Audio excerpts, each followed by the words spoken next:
তারাবির নামাজ পড়ছে আল্লাহু আকবার আলহামদুলিল্লাহ আল্লাহু আকবার সামি আল্লাহু লিমান হামিদা আল্লাহু আকবার আসসালামু আলাইকুম আসসালামু আলাইকুম আল্লাহুম্মা আমিন বিহাকে লা ইলাহা ইল্লাল্লাহ। শেষ। আছে না নাই? আজান হয়, মুসল্লিরা মসজিদে চলে যায়, তারপরে গিয়ে 2 রাকাত আগে মসজিদে গিয়ে নামাজ পড়ে, তারপরে 2 রাকাত আবার সুন্নাত 4 রাকাত সুন্নাত নামাজ পড়ে ঈশার, তারপর 4 রাকাত জামাতে ইমামের সঙ্গে ঈশার নামাজ পড়ে, এরপর 2 রাকাত আবার সুন্নাত নামাজ পড়ে, আবার 2 রাকাত নফল নামাজ পড়ে।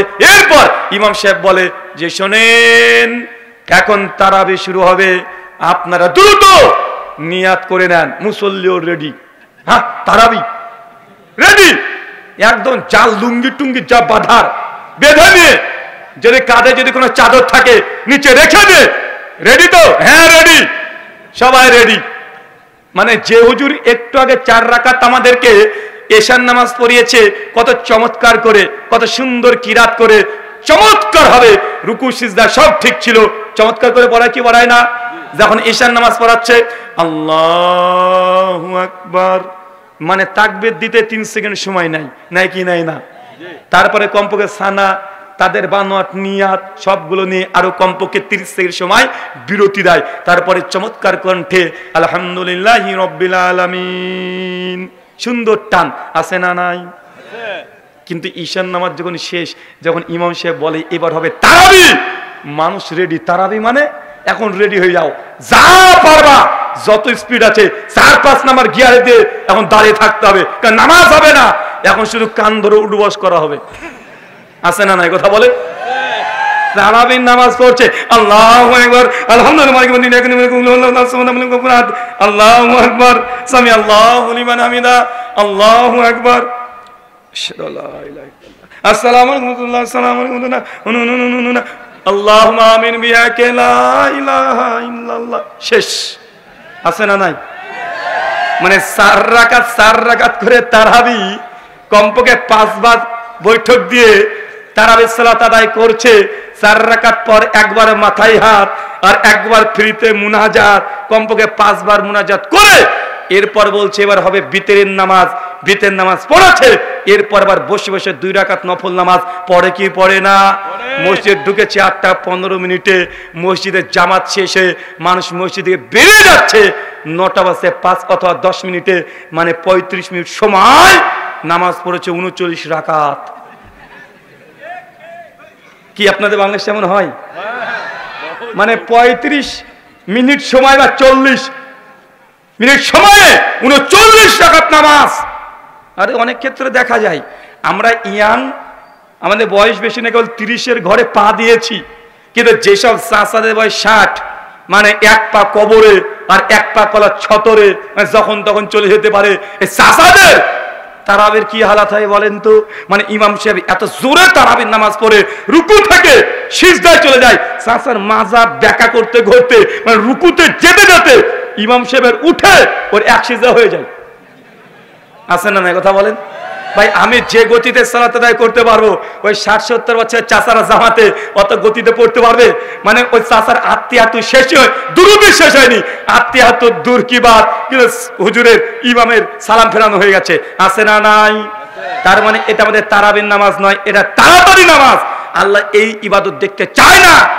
আমি এই জন্য বলেছি কোন মসজিদে যদি 8 টাকার তারাবি কেউ যদি পড়ে, সে যে 1.5 ঘন্টা 1 ঘন্টা সময় নিয়ে, তাহলে এই তারাবি এটাই হাসান আমালা। আর কেউ যদি 45 মিনিটে 25 টাকা বা 20 টাকার তারাবি সালাত আদায় করে, এই সালাত আল্লাহর আরশে যাবে না, ওই মসজিদে ফ্যানের সঙ্গে বন বন করে ঘুরবে।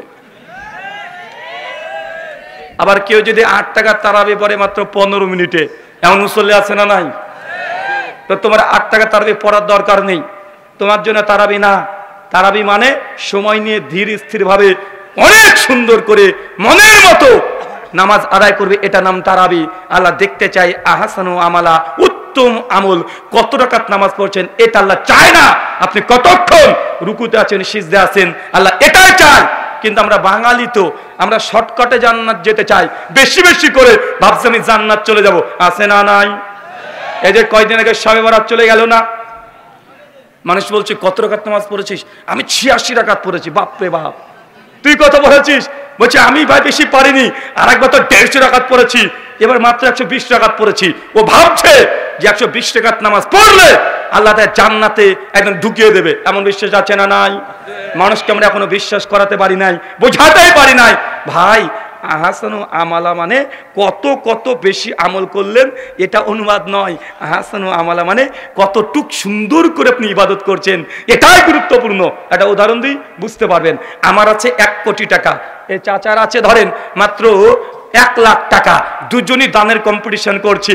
এখন আমি 1 কোটি টাকা থেকে 10 লাখ টাকা দিয়ে দিয়েছি, আর চাচার 1 লাখ টাকা সম্পদ থেকে 50,000 টাকা দিয়ে দিয়েছি। এখন দান সংখ্যার দিক থেকে কার বেশি? আমি কত দিয়েছি? আমি 10 লাখ দিয়েছি। চাচার সম্পত্তি 1 লাখ, চাচা দিয়েছে মাত্র 10,000, সরি 50,000। এখন ইনি সংখ্যাতে কম না, কিন্তু নেকি কে বেশি হবে? কেন বেশি হবে? কারণ তোর সম্পত্তি অর্ধেক দিয়ে দিয়েছে। কি করেছে? অর্ধেক। আর আমি কি দিয়েছি? আমি 10 ভাগের 1 ভাগ দিয়েছি। আল্লাহ সুবহানাহু ওয়া তাআলা পরিমাপ দেখে না, আল্লাহ কোয়ান্টিটি দেখে না, আল্লাহ দেখে যে আপনার সম্পত্তির কত পার্সেন্ট আপনি দান করেছেন, এটাই দেখে। কিন্তু বাঙালি মনে করছে যে না না না না, যত বেশি করা যাবে ততই ভালো। তার জন্য আমি বলেছিলাম ভাইজান, আপনাদের গ্রামে এলাকাতে জুমার নামাজ কত রাকাত পড়েন? কত রাকাত? 2 রাকাত পড়েন তো নাকি? আর প্রতিদিন জোহর কত রাকাত নামাজ পড়েন? 4 রাকাত। এখন নামাজ পড়া ভালো কাজ না খারাপ কাজ? নামাজ বেশি পড়া ভালো কাজ না ভালো কাজ? আগামী জুমা, কালকে জুমা না পরশু দিন? কালকে জুমা, আগামীকাল জুমা না? আগামীকাল জুমাতে ইমাম সাহেব যিনি আছেন তাকে বলে যাই, বলবেন যে বড় হুজুর ভারত থেকে এসেছে, এসে বলে গেছে আজকে 4 রাকাত নামাজ পড়াবো। কেউ নামাজ পড়বেন? কেন রে ভাই? নামাজ পড়া ভালো কাজ না? আরে প্রতিদিন তো জোহর 4 রাকাতে পড়েন, জুমার দিন 4 রাকাত পড়লে সমস্যা কোথায়? সমস্যা কোনো আছে? কেন সমস্যা আছে? আরে ভাই নামাজ তো নামাজ না, কথা বলেন, এটা নামাজ না? আরে প্রতিদিন তো 4 রাকাত পড়ছেন, তা 4 রাকাত প্রতিদিন যদি পড়েন, জুমার দিন 4 রাকাত পড়বেন, ক্ষতি কি? মনে রাখবেন, অনেক মানুষের মধ্যে এটা ভুল একটা ধারণা। আগে আপনাকে খণ্ডন করতে চাচ্ছি যে ইবাদত মানেই মন মতো যত বেশি করবেন তত বেশি নাকি, এই ধারণা ইসলামে নেই। এই ধারণা আছে হিন্দু, খ্রিস্টান, অন্য ধর্মে। এই জন্য তারা দেখবেন ঈশ্বরকে পাওয়ার জন্য তারা কি করে, ন্যাংটা হয়ে রাস্তাতে ঘুরে বেড়ায়, আছে না? আমাদের ভারতে গত মাসে জানুয়ারিতে উত্তরপ্রদেশ, ইউপি প্রায় 1 কোটি নাগা সাধু বুঝেন? ওদেরকে বলে দিগম্বর, মানে উলঙ্গ, একদম পুরোটাই ন্যাংটা, মানে জামা কাপড় প্যান্ট কিছুই নাই। আপনি ভাবেন না যে কিছু আবার আছে, কিছুই নেই। এটা হচ্ছে তাদের ধর্ম। ওরা গিয়ে স্নান করেছে আর বিশ্বাস করে নিয়েছে তারা যে এই যে এসে গঙ্গা স্নান করলাম, যতক্ষণ গোনা পাপ করেছে সব ধুয়ে চলে গেছে। কথা বুঝতে পারলেন না ভাইজান? তো এই সাধুত্ববাদ, দুনিয়াকে ত্যাগ করে দিয়ে শুধু ঈশ্বরের আরাধনা করা, দুনিয়াকে ত্যাগ করে দিয়ে শুধু ঈশ্বরের ভক্তি করা, এটা ইসলামে নাই। ইসলামে আছে এটা? চলেন একটা হাদিস আপনাকে আবারও দিই। প্রথমে একটা হাদিস দিয়েছি যে ওই সাহাবী বলেছেন, ইয়া রাসূলুল্লাহ, যা আমল বলেছেন বেশিও করব না কমও করব না। নবী খুশি হয়ে বলছেন এই ব্যক্তি জান্নাত যাবে। কেন? আমি যতটুকু দিয়েছি ততটুকুই করবে। মা আতাকুম রাসূলু ফাখুযুহু ওয়া মা নাহাকুম আনহু ফান্তাহু। নবী তোমাকে যা দেয় তা গ্রহণ করো, যা দেয় না ভালো হলেও সেটার দিকে তাকানো যাবে না। সূরা হাসর সূরা 59 আয়াত নম্বর 7 মধ্যমাংশ, সুনান ইবনে মাজাহ হাদিস নম্বর 1 সেই সনদে পাওয়া যায়। আরেকটা হাদিস দেখেন, সহিহ বুখারী কিতাবুন নিকাহ হাদিস নাম্বার 563, সহিহ মুসলিম কিতাবুত তালাক হাদিস নাম্বার 1401, মিশকাত হাদিস নাম্বার 198। আল্লাহর নবীর একজন স্ত্রীর কাছে 3 জন সাহাবী এসেছে। কয়জন? আরো জোরে, কয়জন? কোন স্ত্রীর কাছে এসেছে হাদিসে উল্লেখ নেই। তবে ইমাম হাদিস আসকালানী ফাতুল বারীর মধ্যে এই হাদিস আলোচনা করতে গিয়ে বলেছেন সম্ভাব্য আম্মা জান আয়েশা রাদিয়াল্লাহু আনহার কাছে 3 জন সাহাবী এসে বলছেন, আম্মা জান আমাদের নবী কেমন কেমন আমল করতেন একটু বলেন। কেন? রাতের আমল নবীজি মসজিদে করতেন না, কোথায় করতেন? বাড়িতে করতেন। তো রাতে কেমন ইবাদত করবে সাহাবীরা কি জানবে? কথা বলেন না। তাই আম্মা জান আয়েশা তিনি সব চাইতে নবী রাতের আমল প্রসঙ্গে বেশি অবগত। তাকে বলছে কি কি আমল করেছে একটু জানান দেন আমাদেরকে। আম্মা জান সঙ্গে সঙ্গে রাতে নবী কিভাবে ইবাদত করতেন সেটা বর্ণনা করেছেন। 3 জন সাহাবীর সঙ্গে বলছে কোথায় আল্লাহ নবী আর কোথায় আমরা? নবী এই কয়টা আমল করে, এই কয়টা আমল, মানে নবীর আমলকে তারা কম মনে করলেন। ভাই তারা ভেবেছিলেন আল্লাহ নবী মনে সারা রাত এক পায়ে দাঁড়িয়ে তাহাজ্জুদের নামাজ পড়বে।